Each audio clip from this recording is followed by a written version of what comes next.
Este capítulo no habría sido posible sin el apoyo de nuestros mecenas en Patreon.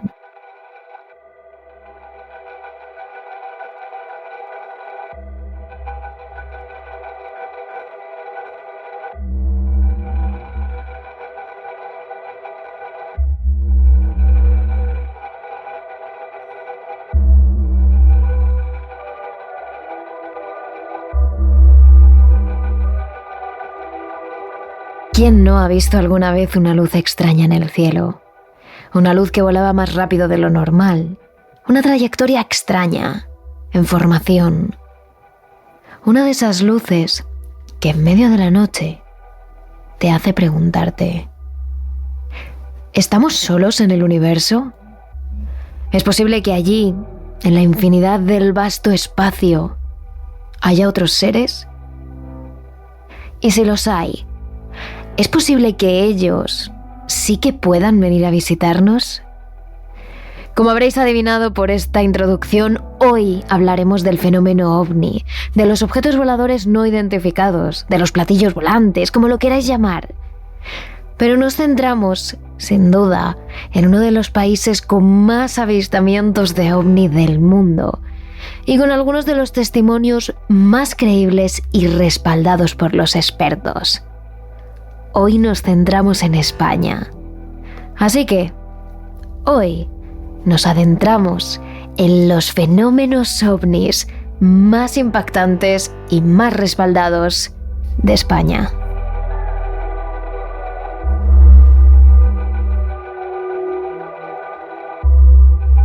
Terrores nocturnos con Emma Entrena y Silvia Ortiz.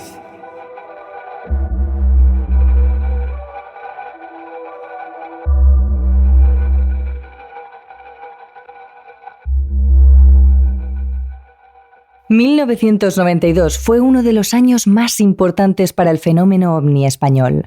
En ese año, el Ministerio de Defensa de España desclasificó miles de documentos sobre lo que podríamos llamar los Expediente X españoles. Más de 2.000 páginas en las que se detallaban avistamientos de ovnis, encuentros con platillos volantes o el testimonio de personas desconcertadas ante la vista de luces que no podían explicar.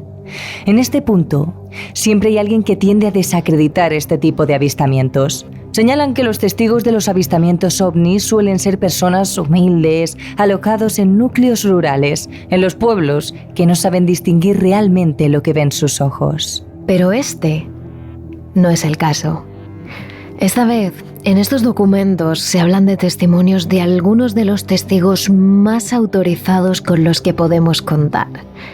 De militares, pilotos que se encuentran objetos voladores que van más rápido que cualquier tecnología militar conocida, que vuelan en formaciones imposibles, militares de tierra que observan luces con patrones increíbles, militares, esas personas que cuentan con la mayor tecnología posible y que lo han visto casi todo. Hay quien dice, sin embargo, que lo desclasificado por el Ministerio del Interior es en realidad una cortina de humo, que el gobierno solo nos está enseñando la punta del iceberg, lo que son los avistamientos ovnis, para ocultarnos todo lo demás. Testigos de forma de vida extraterrestre, encuentros con seres de otros planetas e incluso abducciones.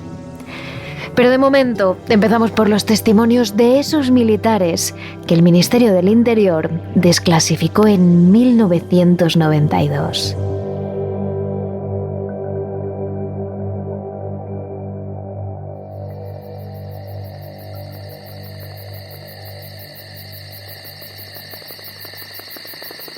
...25 de marzo de 1971... Base militar de Rosas, en Girona, en la Comunidad de Cataluña, España. Allí se encuentra el cabo del Escuadrón de Vigilancia Aérea de Rosas, Jesús Jofre. Eran las 10:30 de la noche, una noche de patrulla supuestamente normal, en la que Jesús y su compañero recorrían las instalaciones de la base militar y volvían a la garita de cuando en cuando para ver series o charlar con otro de sus compañeros. Era una noche, sí, normal, hasta que los perros que les acompañaban y que nunca les daban ningún tipo de problema comenzaron a ladrar. Más que a ladrar, a aullar.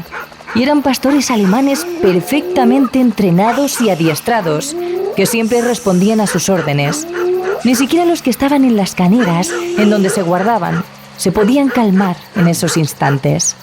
Así lo contaba el propio Jesús en el podcast Contacto OVNI, mi experiencia paranormal. Y esa noche del 25 de marzo del 71, como tú decías, el primer síntoma de todo lo que iba a ocurrir fueron los perros, que eran un grupo de perros pastor alemán adiestrados para guarda y defensa, los que empezaron a mostrarse inquietos y ladrando, e incluso más que ladrando, aullando, que es poco frecuente en perros, con una inquietud que no pudimos ni calmarlos en cuanto fuimos a las caneras donde estaban e intentando tranquilizarles. Pues los perros continuaron ladrando, ¿no? Pero los perros no se calmaron. Ni un solo momento, por más que los militares lo intentaron. Lo cierto es que los militares no eran capaces de entender qué pasaba con sus perros, animales que siempre les obedecían, hasta que el compañero que estaba en la caseta de guardia llamó a Jesús. Les dijo que sobre la antena de telecomunicaciones que habían puesto hacía tan solo unos meses, había una luz extraña, una especie de resplandor de luz brillante que caía desde el cielo, que esa noche estaba completamente despejado. Jesús y su compañero apenas podían creerlo hasta que fueron a verlo con sus propios ojos. Efectivamente, sobre la antena de telecomunicaciones había una especie de haz de luz brillante, pero que provenía de algo más sorprendente aún.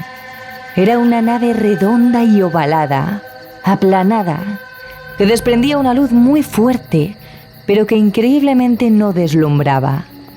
Bajo la nave, luces dispuestas en círculo casi al filo, pero los militares no distinguieron bien si eran luces o ventanas.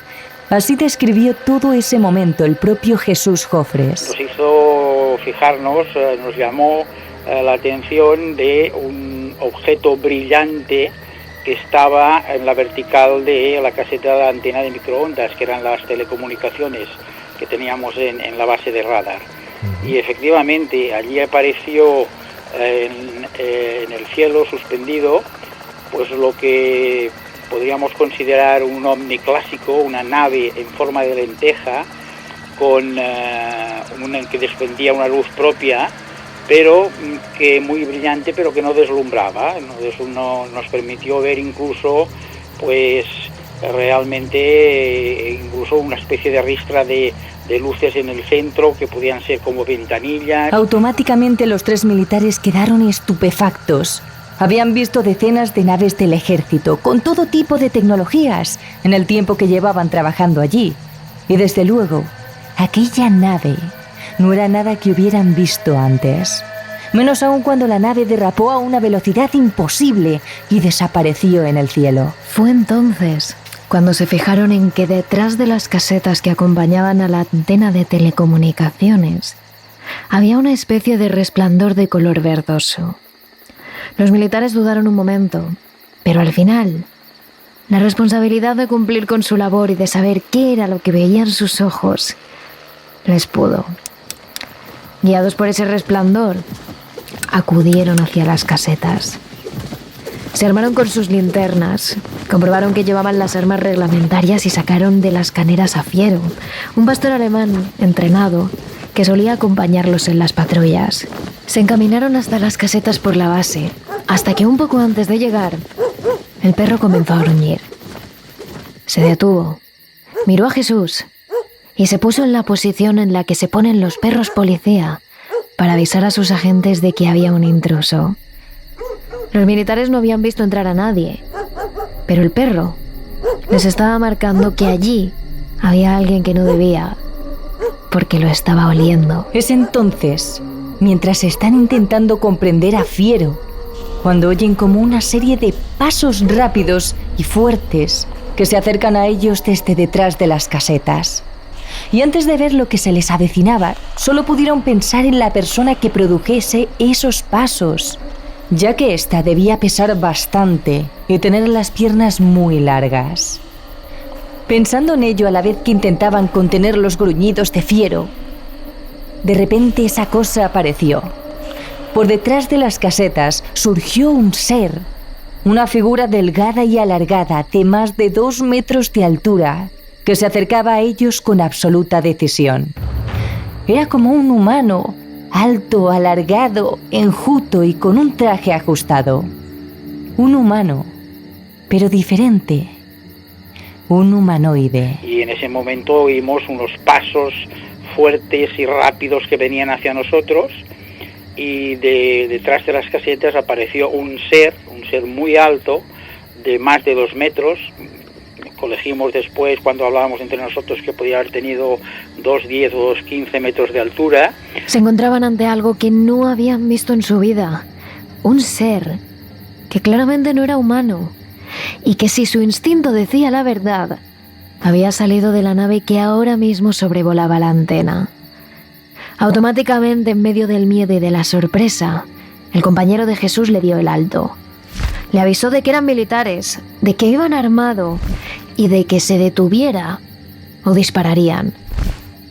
El ser, en toda su altura, siguió caminando sin detenerse ni un solo momento, con decisión. Así que, haciendo lo prometido, el compañero de Jesús sacó su cetme y el propio Jesús desenfundó su arma reglamentaria de cabo. Le dieron de nuevo el alto, pero el ser seguía avanzando, así que finalmente dispararon. Que, a pesar de que yo grité el alto, ¿quién va preceptivo?, no se detuvo, continuó caminando hacia nosotros, y en ese momento mi compañero, ya un tanto exasperado y temeroso, no sé, o porque también era nuestra obligación contener cualquier intruso que estuviese dentro de la valla, disparó su cetme, y yo también disparé mi pistola de 9 milímetros Star, que era lo que tenía yo como arma por ser cabo, ¿no?, por estar habilitado como cabo en ese momento. Se produjo entonces una ráfaga de disparos que ni Jesús ni su compañero pudieron llegar a saber si realmente impactaron en ese ser humanoide o no. Pero el caso es que aquello se detuvo. Se detuvo a pocos metros de ellos. Apenas fueron unos instantes, pero para los militares parecieron siglos, como si aquello hubiese parado el tiempo. Como si todo pasara a cámara lenta. Y el ser se detuvo como a escasos 5 o 6 metros de nosotros, o quizá menos. Se detuvo, y en unos instantes que parecieron siglos, en la que ocurrió algo muy especial, porque hubo como una especie de detención del tiempo, en que todo pasaba como en una especie de cámara lenta. Se giró sobre sí mismo y desapareció por el mismo sitio donde había venido.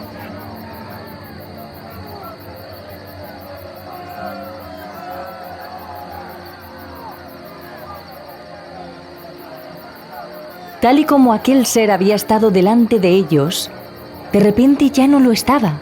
Se había marchado. La única señal de que allí había habido algo fueron los golpes que los militares oyeron poco después en la valla que rodeaba las casetas de telecomunicaciones, a unos 8 o 10 metros de donde estaban. Primero fue ese golpeteo y automáticamente silencio, como si nada hubiera pasado. El único que aún se encontraba gruñendo y con el pelaje erizado era Fiero, que tardó aún varios minutos en tranquilizarse. Cogieron a Fiero por la correa y fueron hasta allí, hasta la valla metálica. Y fue precisamente el perro el que les guió hasta un agujero por el que perfectamente podría haber salido el ser. Todo había acabado. O eso pensaron. Jesús, en su posición de cabo, advierte a los soldados rasos que vayan a sus puestos y que saquen a los otros perros. Más aún, cuando se da cuenta de que medio metro de valla metálica había sido completamente volatilizada, carbonizada. No estaba. Es entonces cuando, mientras los militares vuelven a la base con sus linternas en mano, llegan los oficiales al mando, los altos rangos, diciendo que han escuchado los disparos. Jesús y su compañero les cuentan lo que han vivido y por qué han disparado sus armas reglamentarias. Pero los oficiales les acusan de mentir, de estar borrachos y de estar reinventándose la historia para justificar los disparos. Jesús, convencido de que estaba diciendo la verdad, incluso preguntó a su compañero que estaba en el radar si había detectado algo, pero él le dijo que nada había pasado por sus pantallas. Y ahí, de nuevo, pensaron que había acabado todo, hasta que al volver a la base vieron por segunda vez esa noche la nave que se había parado justo encima de la antena de telecomunicaciones. Y esa nave circular, esta vez apareció en medio de la noche a una velocidad imposible, surcando rápidamente el cielo hasta posarse justo a la costa, en el mar que bordeaba la base de Rosas. Una vez allí, de la nave surgió una luz, un flash, que desapareció rápidamente, y poco después la nave desapareció con él. Años después, Jesús Jofres escribió varios libros sobre encuentros ovnis basados en esta experiencia. Investigó sobre el tema, le dio vueltas y llegó a conclusiones. Piensa que la nave que vio medía unos 16 metros, que era una nave de proximidad y que dentro de ella había 4 tripulantes, uno de los cuales bajó de la nave y ese fue, precisamente, al que él y su compañero le dispararon. ¿Cierto o no? Lo que Jesús tiene claro es que estuvo ante un avistamiento de un ovni, e incluso de algo más.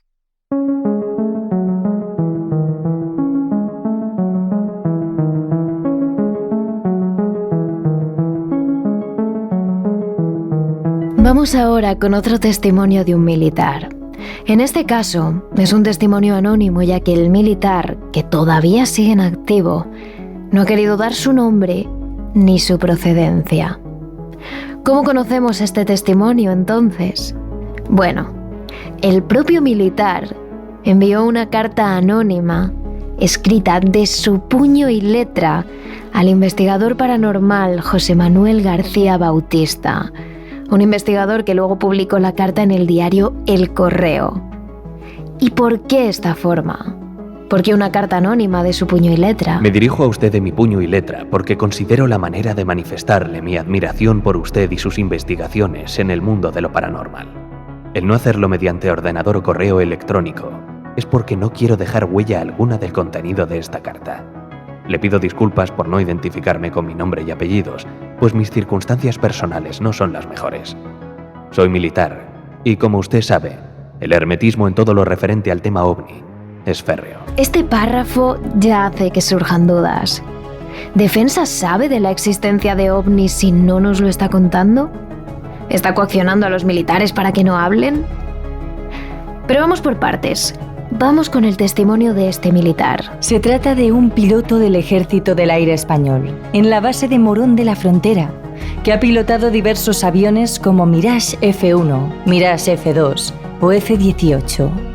Y en el momento en el que escribió la carta, pilotaba un Eurofighter, un militar, un piloto, que se ha cruzado en el cielo con la máxima tecnología del ejército español y de decenas de ejércitos internacionales, aviones que no son detectados por el radar, que alcanzan casi los 1000 kilómetros por hora, que prácticamente desaparecen, que son indetectables.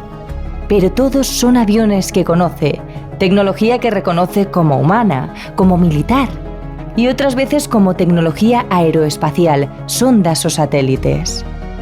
Pero hay otros aparatos, otros bólidos voladores, que desde luego no son humanos. Los sucesos desclasificados como expedientes X por parte del ejército son poco frecuentes, y le puedo decir que los vividos por mi persona, así como por los compañeros de profesión, son de lo más cotidiano.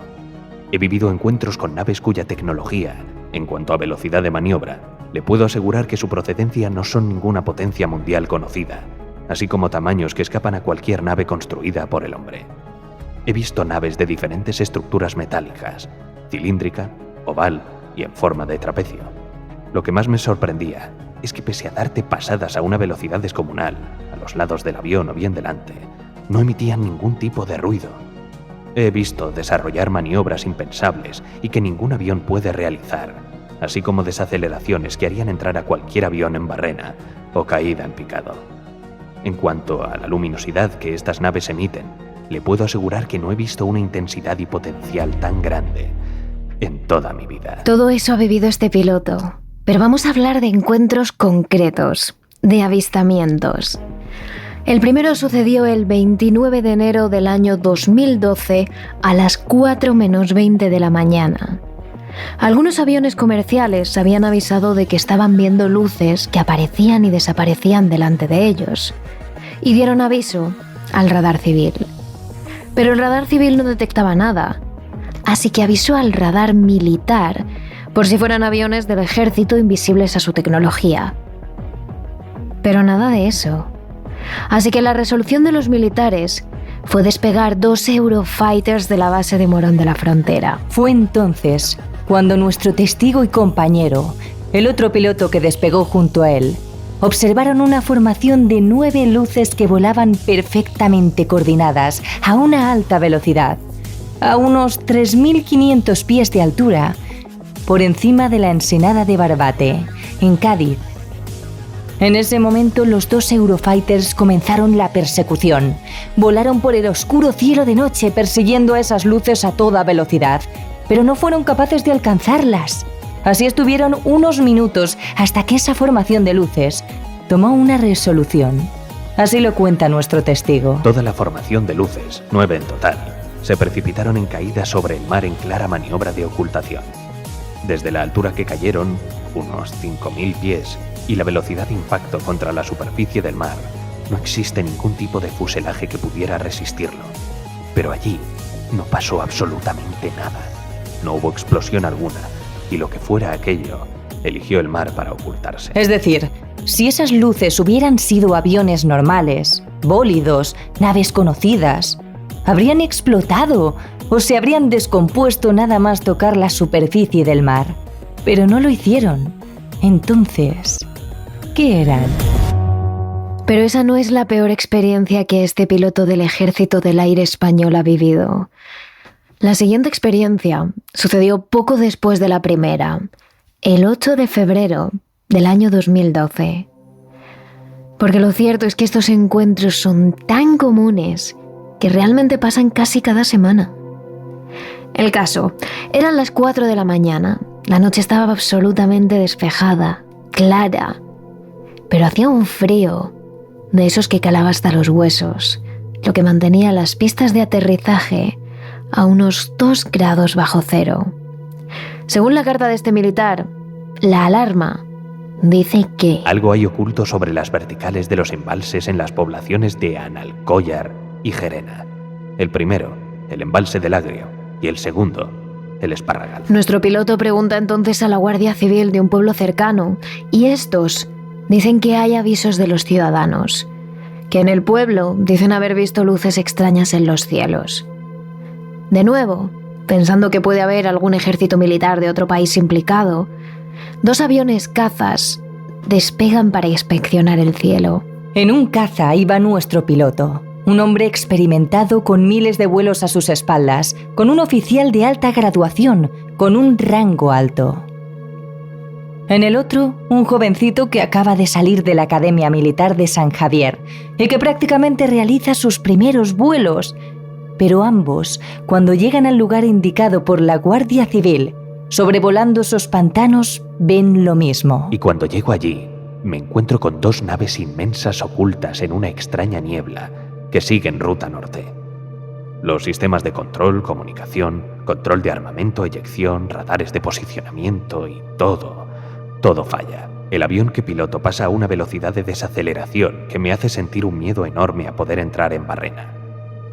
En breves segundos, todo vuelve a la normalidad, y las 2 naves inmensas que tengo delante del morro del avión desaparecen junto con la niebla que las envolvía. Es decir, las 2 inmensas naves, como este militar las describe, no solo son capaces de esconderse en una niebla totalmente artificial, pues recordemos que la noche estaba completamente despejada, sino que también pueden desaparecer ante sus ojos.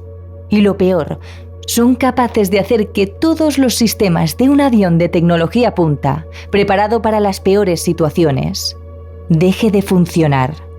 Que un piloto experimentado pierda el control de su avión y comience a caer en picado. Y si fue así de duro para este militar, casi acostumbrado a esos fenómenos ovni, solo imaginad cómo afectó a su compañero recién salido de la academia. Fue su bautismo de fuego en cuanto a este tipo de encuentro. Y la verdad es que a toda la primera vez nos marca. Pero después te acostumbras y lo ves como algo cotidiano. Por si este testimonio no pusiera la piel de gallina, este militar termina la carta con una reflexión. Si esta gente quisiera hacernos algo, nada podríamos hacer contra ellos. Nos machacarían antes de movernos. Le puedo asegurar que todo lo que le digo es cierto. Usted es libre de actuar como quiera y de creerlo o no. Nuestro trabajo en este sentido es ver, ir y callar.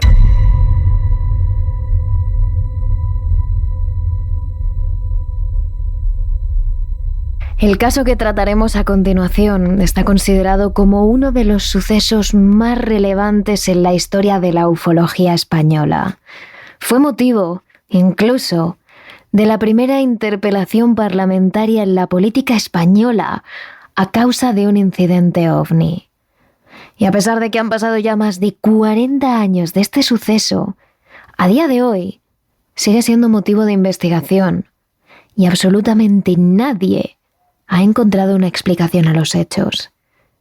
Hablamos del caso Manises, sucedido el 11 de noviembre de 1979, cuando una compañía aérea tuvo que realizar un aterrizaje de emergencia en el aeropuerto de Manises, Valencia, tras detectar que estaba siendo perseguido por un ovni.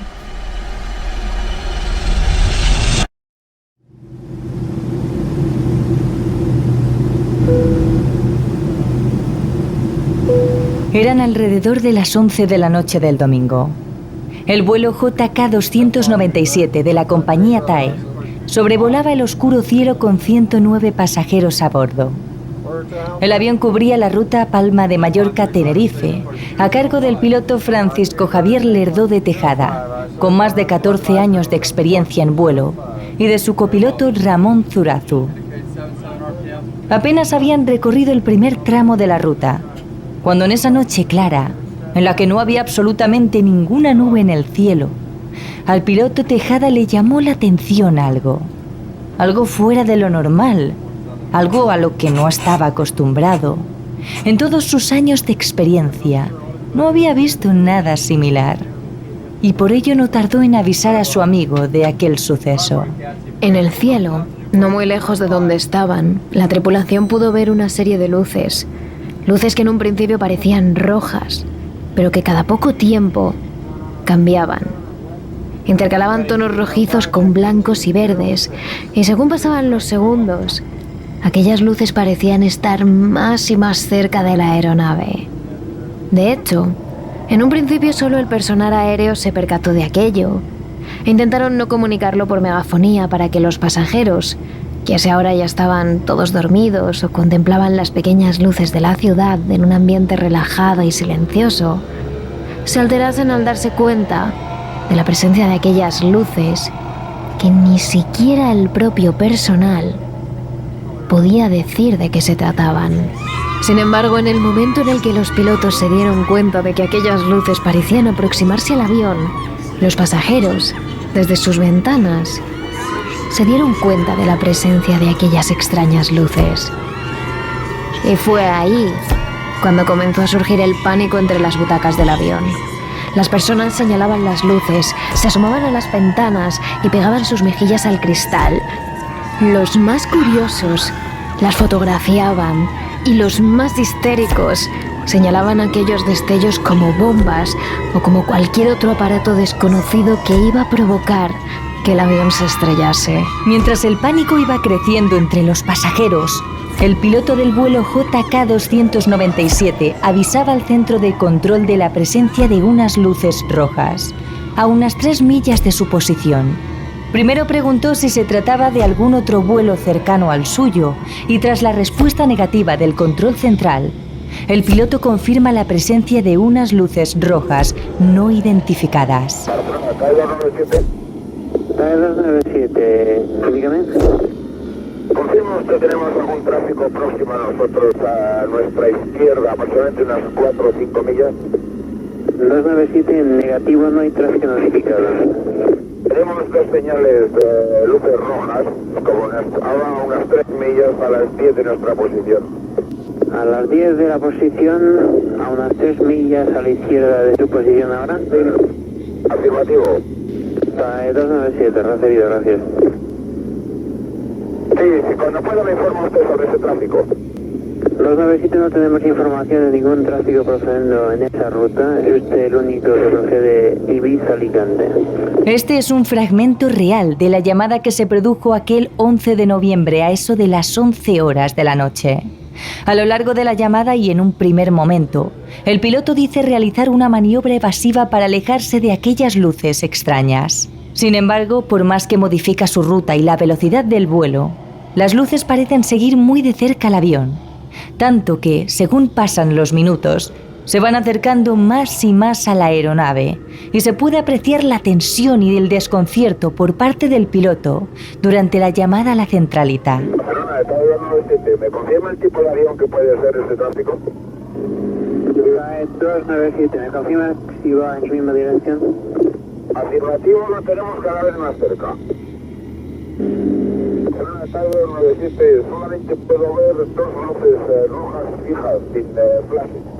TAE 297, no tenemos ningún tráfico notificado a los alrededores. También hemos llamado a Palma para ver si fuera nivel 240 inferior y nos ha dicho que no tenía ningún tráfico notificado. Barcelona, TAE 297, he incrementado el rate de ascenso a la parece de 280 y el tráfico sube mucho más rápido que nosotros y se acerca cada vez más. Las luces rojas parecen estar cada vez más cerca del avión. En un momento de desesperación, el piloto decide poner rumbo a tierra. Una de las únicas veces en la historia en la que un avión ha tenido que realizar un aterrizaje forzoso en España tras ser perseguido por un ovni. Barcelona, TAE 297, pongo rumbo a Valencia. TAE 297, recibido. Es aquí cuando la central aérea le pone en contacto con radares de la zona, en concreto con el radar localizado en Madrid, concretamente en Torrejón de Ardoz, que parece no registrar ningún vuelo. Tras ello, algo alarmados, deciden comunicarse con el Escuadrón de Vigilancia Aérea de Benidorm para descubrir qué es lo que está pasando. Pero desgraciadamente, tampoco parece tener registrado ningún vuelo justo en la zona que en esos momentos sobrevuela el piloto Francisco Javier Lerdo de Tajada y su tripulación. Es aquí cuando desde la torre de control preguntan al piloto si ve oportuno enviar a un interceptor de defensa para perseguir al ovni, a lo que él responde claramente que sí.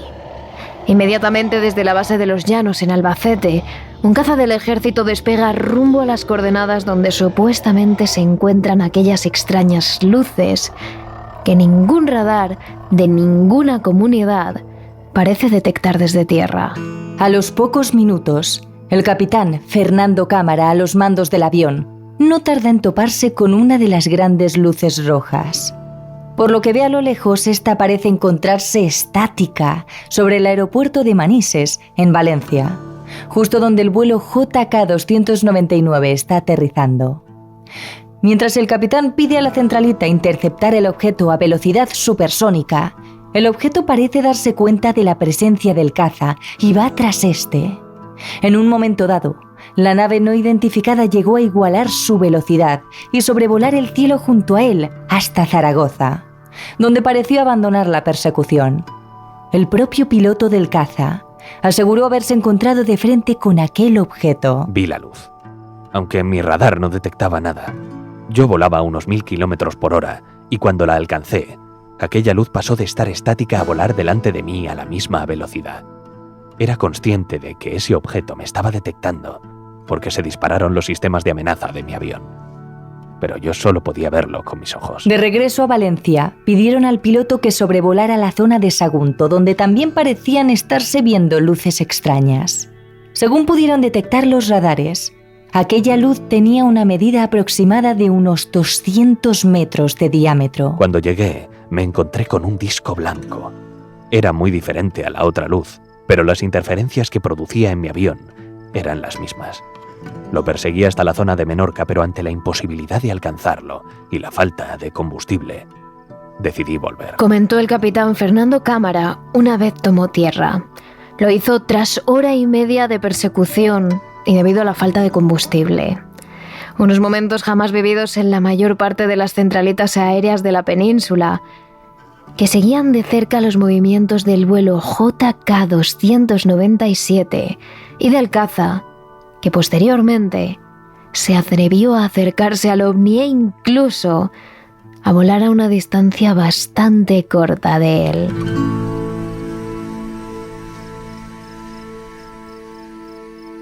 A la mañana siguiente, el Ministerio de Defensa de España redactó un informe sobre lo sucedido en el que también incluyeron las llamadas de varias personas, desde diferentes puntos del país, que contactaron con las autoridades para alertar de la presencia de luces extrañas en el cielo.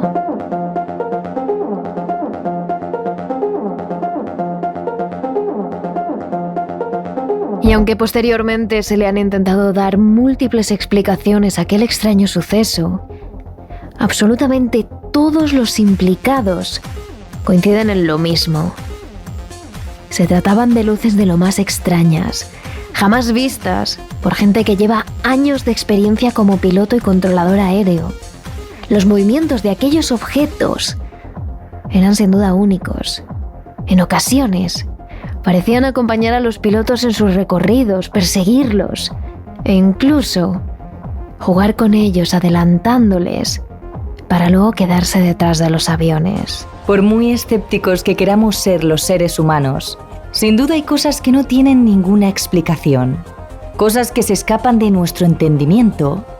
En este universo infinito no podemos estar solos, y aunque a veces pensemos que estamos muy avanzados, que el ser humano ha evolucionado tanto, no debemos creernos el centro de todo, porque no lo somos, ni mucho menos somos los únicos del universo.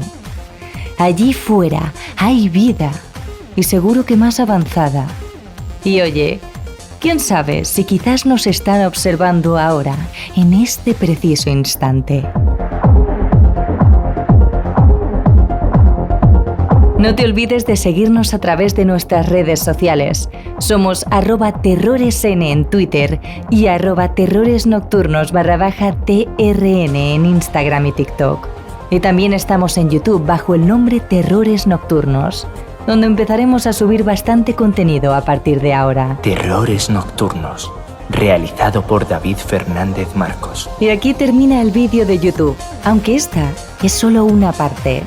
Si quieres escuchar el programa completo, visita nuestro podcast Terrores Nocturnos en Spotify, Google Podcast, Apple Podcast, iVoox o Spreaker. Disfruta de una buena dosis de misterio cada martes y si te quedas con ganas de más, conviértete en mecenas de Patreon para poder escuchar otro capítulo extra cada semana. Además de disfrutar de otras ventajas como directos, la elección de los temas de los que hablaremos, noticias anticipadas e ilustraciones exclusivas. Entra en la página de Patreon de Terrores Nocturnos y únete a esta gran familia de mecenas. ¿A qué esperas?